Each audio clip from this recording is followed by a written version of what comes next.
오늘 수요 말씀 기도회 2026년 4월 29일입니다. 바울신학 제36과 유대주의자들 네 번째 시간입니다. 바울 서신에 나타난 유대주의자들, 바울을 괴롭혔던 다른 복음 전하던 자들이죠. 율법이나 할례를 더 강조했던 그 사람들을 일컬어 또 바울을 비난하고 기독교로 개종을 했지만 아직 유대적인 그 율법을 벗어나지 못했던 사람들을 유대주의자라 그렇게 부르게 되었다고 말씀을 드렸습니다. 바울 서신에 이 유대주의자들의 몇 가지 사례들이 나오는데 우리 1번부터 5번까지 우리가 그동안 공부를 했고요. 오늘은 6번, 7번 영광을 자신의 부끄러움에 두는 이들, 그리고 지극히 큰 사도, 속이는 일꾼, 이 두 가지를 살펴보도록 하겠습니다. 자, 여섯 번째, 유대주의자들은 어떤 사람들이었는가? 그 자신의 영광을 자신의 부끄러움에 두는 이들이라. 빌립보 3장 19절에 그렇게 기록되어 있어요. 그들의 마침은 멸망이요, 그들의 신은 배요, 그 영광은 그들의 부끄러움에 있고 땅의 일을 생각하는 자라 그랬습니다. 이 부끄러움이란 말을 우리 헬라 원어로 보면 치부라고 하는 단어로 표시할 수가 있습니다. 그들의 부끄러움에 영광을 둔다, 이 표현은 상당히 우리가 성경을 읽으면서 무슨 말이지 하고 애매한 뜻입니다. 그런데 이 치부라는 단어로 바꾸게 되면 아하 하고 이해하게 됩니다. 저들이 율법 할례를 지키는 사람들이었기 때문에 자기는 이 할례에 영광을 두었다, 이제 그런 말이에요. 그 영광은 그들의 치부, 할례를 베푼 그 부위에 그들의 영광을 두고 있었다. 여기 치부가 할례를 시술하는 부위라 그렇게 풀이하니까 이해가 쉽게 되었을 것입니다. 자, 이처럼 유대주의자들, 율법을 주장하는 저들은 자신의 육체를 자랑했습니다. 그리고 자신의 치부에 대한 자부심, 나는 할례를 받은 사람이다. 그러면서 그 할례 부위를 영광스럽게, 아니 영광스럽게 여길 게 없어서 그러한 것을 영광스럽게 생각했는지 참으로 답답할 노릇이 아닐 수가 없습니다. 근데 사실 이 할례라고 하는 것은 아브라함의 자손이라고 하는 표식이죠. 그러니까 유대교인들한테 있어서는 난지 8일 만에 어린아기들 8일 만에 할례를 베풀었기 때문에 다 아브라함의 자손이 되는 거죠. 유대인 이스라엘 자손들은. 그러니까 자신들은 아브라함의 자손이라는 것이 대단한 자랑거리가 되었던 것입니다. 그러나 그것이 유대주의자들에게는 큰 자랑거리고 자부심 그리고 영광이라고까지 주장하는 것입니다. 내심 어떻게 생각하면 또 이해가 되기도 합니다. 유대교 입장에서는. 그러나 이제는 더 이상 율법에 매이지 않고 할례를 베풀지 않아도 되는 기독교인이 되었다면, 예수의 십자가 복음으로 이제는 하나님의 새로운 백성이 되었다면 구태여 옛 율법을 지키면서 나는 아브라함 자손이다 라고 하는 것을 자랑으로 영광으로 삼을 필요가 없는 것이죠. 이방인들 디모데나 디도 그런 사람들에게까지도 할례를 막 시키라고 바울을 압박 넣기도 하고 그랬던 것입니다. 이 유대주의자들은 할례를 구원의 조건으로 맹신하였다. 절대 그럴 수가 없죠. 할례를 받아야 구원받는다는 그런 옛 율법 속에 남아 있었습니다. 그런 확신 가운데 바울이 세운 교회를 방문하여서 그 새로 이방인들 가운데 들어왔던 교인들에게 당신들도 할례를 받으라. 유대인들만 받았던 그 할례를 이방인에게도 강조했던 것입니다. 그렇게 강조하는 것도 모자라 십자가의 은혜 복음만을 구원의 조건으로 전한 바울을 비난하기까지 했어요. 그리고 바울을 폄훼하고 파당을 만들었어요. 노골적으로 바울을 힘들게 하였습니다. 그 내용이 고린도전서, 고린도후서에 나오는 것을 우리가 보게 됩니다. 우리는 무엇을 영광스럽게 생각해야 됩니까? 인생 최고의 자랑은 스펄전 목사님은 자기가 이제까지 살면서 내가 하나님의 복음을 전하는 것 그 자체가 내 인생의 최고의 자랑이었다라고 말을 했다고 합니다. 마틴 루터 킹 목사는 죽음을 앞둔 시점에 내가 나의 동료 시민들을 위하여 살아온 것이 나는 가장 큰 자랑이다. 그리고 어느 발레 연주가 발레 예술가가 하는 말을 제가 이제 좀 기억이 나는데, 그리고 영국 무대에 쓰는 그런 분들이 하는 말이, 내 인생에서 어떤 순간보다도 가장 영광스러운 순간은 무대 위에 있을 때가 가장 영광스럽다, 자랑스럽다. 자기가 전공으로 자기가 해야 될 일을 할 때 그것이 가장 자랑거리가 된다는 것이죠. 축구 운동선수는 국가대표로 뽑혀서 나갈 때 내가 그라운드에서 쓰러지는 한이 있더라도 영광스러운 국가대표의 그 자리를 내가 끝까지 지키겠다. 그래서 내가 들것에 실려 나오는 한이 있어도 내가 그 시합에서 꼭 승리하도록 내가 하겠다. 그런 이제 운동선수의 자랑, 영광은 국가대표가 된 것이죠. 그처럼 복음 전도자는 자랑을 무엇을 자랑해야 됩니까? 하나님 나라의 복음 전하는 그 복음을 세우신, 그 복음 전하는 자로 세우신 것, 그리고 그 복음 자체를 자랑과 영광으로 삼아야 할 것입니다. 사도 바울은 이 복음 자체를, 십자가의 복음을 가장 자랑했어요. 자기는 자랑할 것이 없고 나는 십자가의 복음만을 자랑하겠다 그랬어요. 그런데 이 유대주의자들은 자신이 아브라함의 자손이라는 것, 육체를 자랑하고 그런 것을 이제 더 영광스럽게 생각한 것입니다. 그래서 오늘 그들의 영광은 그들의 수치, 치부, 할례 받은 그 부위, 그것을 영광으로 삼고 있다. 저들은 육체의 일만 생각하는 자다. 이제 이렇게 바울이 말하고 있는 것입니다. 자, 유대주의자들이 그렇게 자기의 치부를 자랑하는 사람들이 있었고, 또 유대주의자들 중에는 일곱 번째 마지막이죠.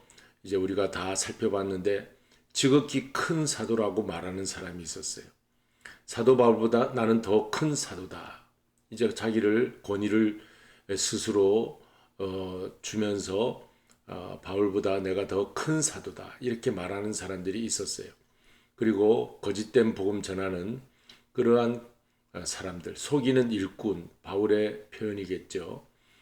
소위 지극히 큰 사도라고 하고 그 속이는 일꾼들이 있었다고 그렇게 말합니다. 우리 한번 본문을 읽어보면 나는 지극히 크다는 사도들보다 부족한 것이 조금도 없는 줄로 생각하노라. 사도 바울의 호소죠, 호소. 그러니까 바울이 이런 말을 들었다는 거예요. 지극히 크다는 사도들이 바울 자신을 이렇게 업수 여기고 교회, 바울이 세운 교회에 들어와서 파당을 만들고 할 때 내가 저들보다 부족한 것이 없는 사람이다. 이렇게 자기 변호하고 있는 것입니다. 고린도후서 11장 13절에서는 그런 사람들은 거짓 사도다. 속이는 일꾼이다. 자기를 그리스도의 사도로 가장하는 자들이다. 이렇게 바울이 저들을 향하여서 이렇게 말하고 있습니다. 그리고 고린도후서 12장 11절에는 내가 아무것도 아니지만 그러나 소위 저들 지극히 크다고 하는 그 사도들보다 조금 더 나는 부족한 것이 없다. 하나님 편에서 나는 당당하다. 이제 이런 말도 하는 것을 봅니다. 왜 이렇게 자기를 사도 바울이 변호하고 변명하고 있을까요? 그만큼 이런 자들, 지극히 크다는 사도들이라고 하는 권위를 가지고 다가오는 저들이 교회를 어지럽게 하고 이간질하고 파당을 만들고 했기 때문에, 거짓 가짜 그러한 복음을 전하기 때문에 바울은 너무 안타까운 마음에 나는 저들보다 부족하지 않다 하고 자기의 복음, 나는 다른 복음을 전하지 않고 오직 그리스도의 복음만 전한다. 이제 그런 말을 하고 있는 것을 우리가 보게 됩니다. 좀 더 살펴보면 바울의 억울함과 울분을 집중적으로 보여주는 그 서신 장이 있어요.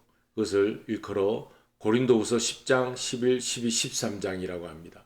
이 고린도후서 10장부터 13장까지를 보면 사도 바울이 눈물로 호소하면서 편지를 쓰는 것을 봐요. 그래서 신학자들이 이 장을 눈물의 편지라 그렇게 붙였습니다. 여기에 읽어보면 바울에 대한 온갖 비난과 비판들이 많이 있었어요.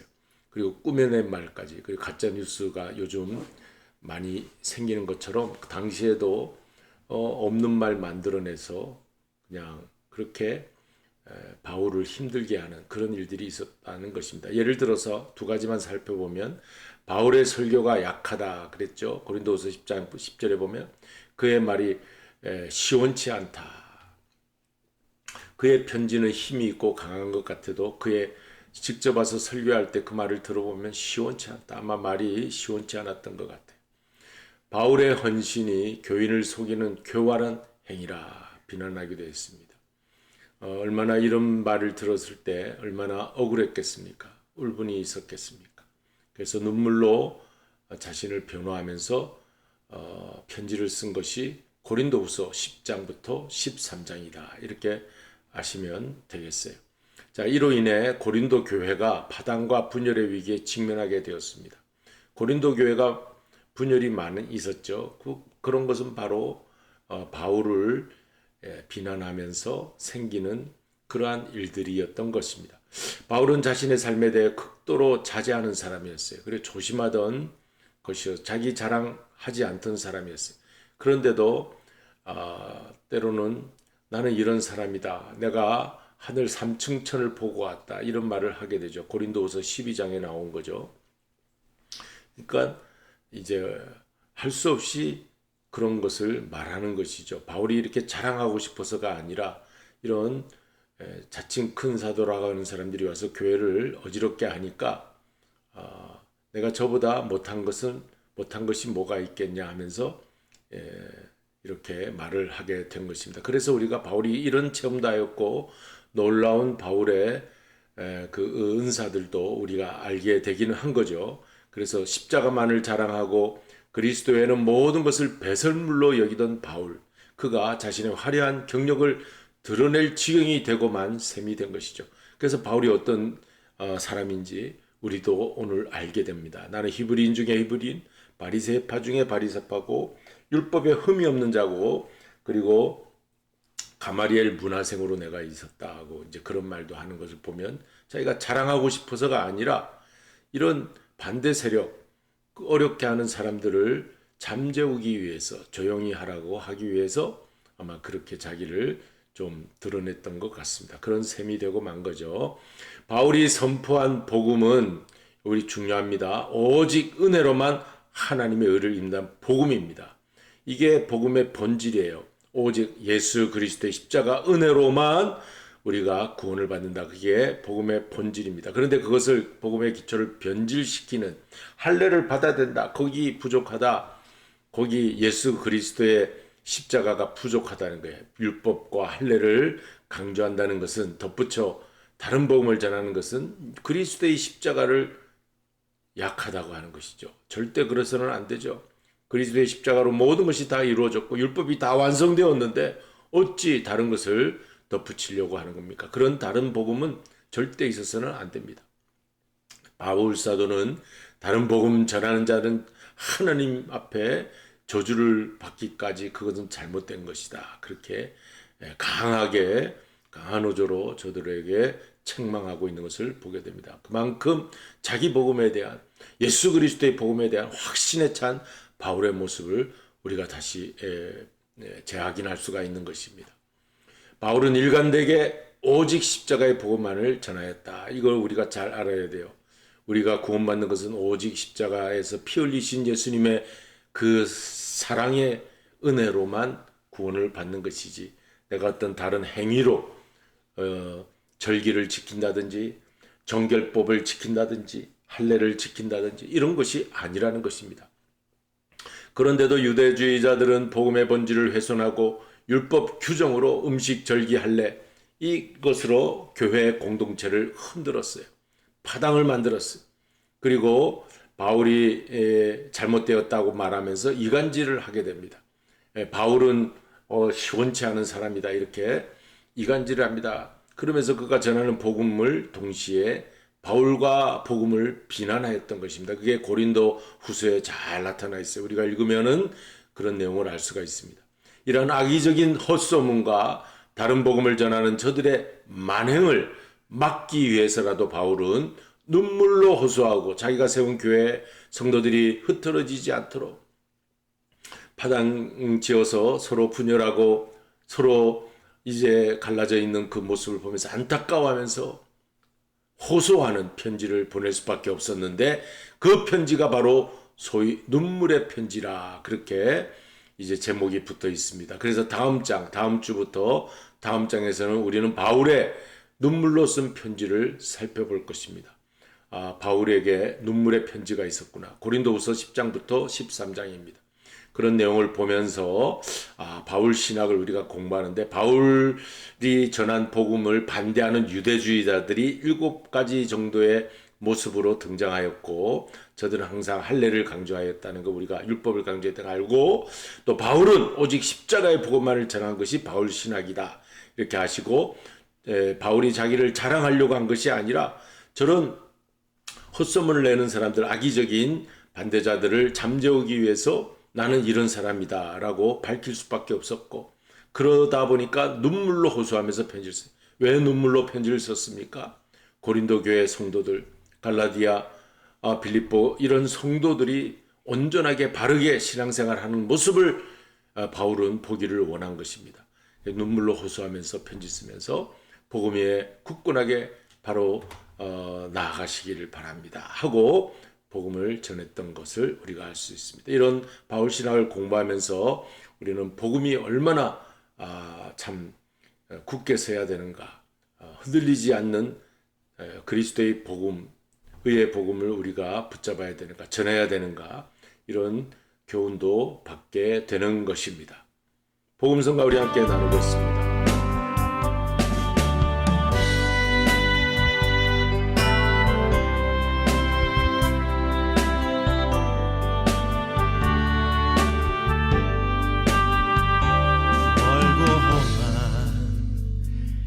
세상길 소망 없는 나그네 길 방황하고 헤매이며 정처 없이 살아왔네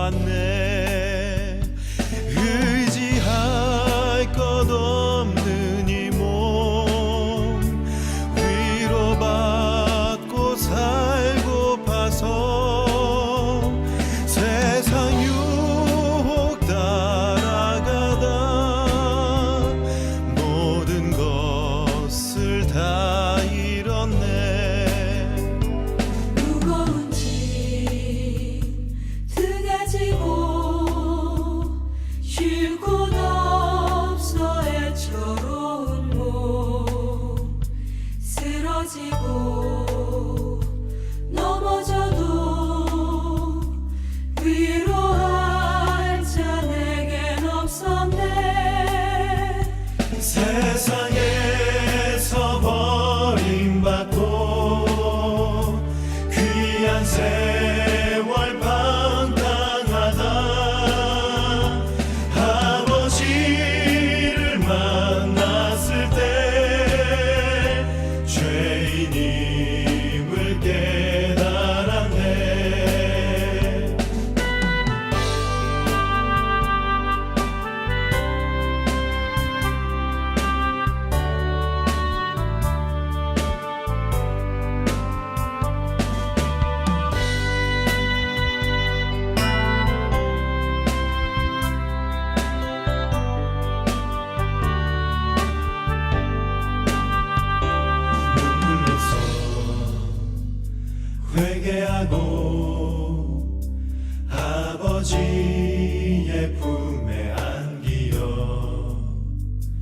죄악으로 더럽힌 몸 십자가에 못 박았네.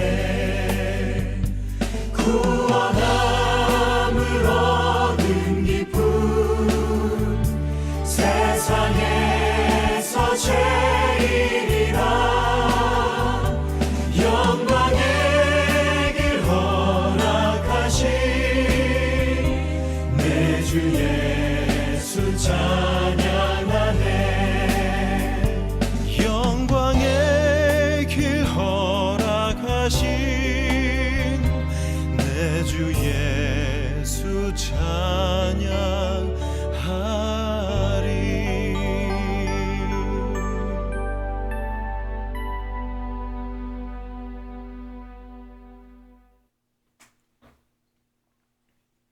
주님 가르친 기도로 마치겠습니다. 하늘에 계신 우리 아버지여, 이름이 거룩히 여김을 받으시오며 나라에 임하옵시며 뜻이 하늘에서 이룬 것 같이 땅에서도 이루어지이다. 오늘날 우리에게 일용할 양식을 주옵시고 우리가 우리에게 죄 지은 자를 사하여 준 것 같이 우리 죄를 사하여 주옵시고 우리를 시험에 들게 하지 마옵시며 다만 악에서 구하옵소서. 나라와 권세와 영광이 아버지께 영원히 있사옵나이다. 아멘.